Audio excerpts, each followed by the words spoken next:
lakoshoz ment oda a Daru Csabi barátunk, és annyit mondott neki, hogy hello, erre annyit válaszoltak, hogy te vagy egy hello.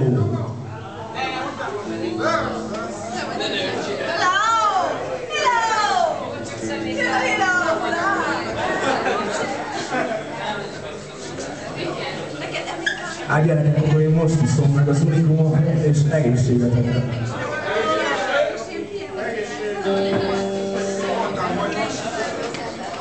Gabika nem rock'n'rollos hangolni áll.